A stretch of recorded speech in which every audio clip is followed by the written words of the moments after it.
My name is Angela. I'm honestly not really sure where my journey started.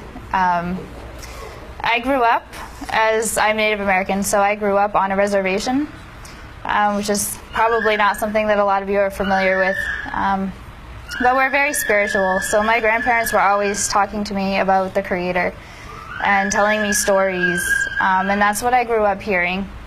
When I was 10 years old, all of us Native American children got shipped out to a Catholic boarding school because they thought that that would make us more American, I guess.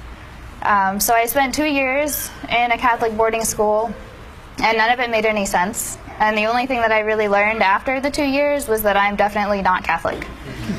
So as I got older, people started asking me, they were like, so what is your religion? And I was like, well, I don't really know. You know, we're spiritual, but we don't have a name for it. It's just a way of life. It's who we are.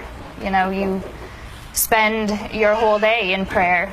The elders are always telling us that we're supposed to walk in prayer. Every step is supposed to be a prayer. And as long as you're doing that, then you're living life the way that you should. But we didn't have a name for it. So it made it really confusing when people would ask, what is your religion?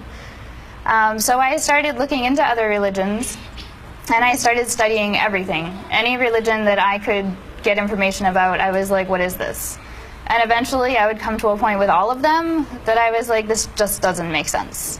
No matter how many times a day I pray, I am never going to be a god. It's not happening. They just didn't make sense. So time kept going on, and after a while, I actually met a Muslim, and we started talking, and I was like, wow, you do that? Really? Wow, so do I. And it just started getting to a point where I was like, you know, maybe I need to read more about this. So I went online, and I started reading whatever I could, and it all just made sense. Most of it was stuff that I had already heard from my grandparents.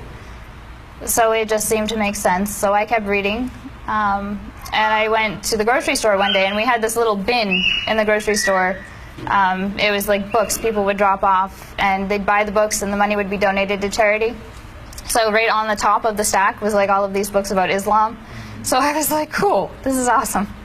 So I bought the whole stack of books, and I went home, and I started reading them, and I was like, yeah, this really makes sense. So then I decided that I was going to try to read the Quran. And I went ahead and I started reading it. And at first it felt a little bit weird because a lot of the stuff that I was reading was stuff that I had heard from my grandfather. So at first it was like, okay, this is different.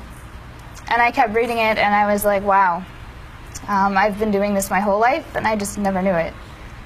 So it just got to a point that it just made sense. And here I am. Well, I came to his class. I found it online.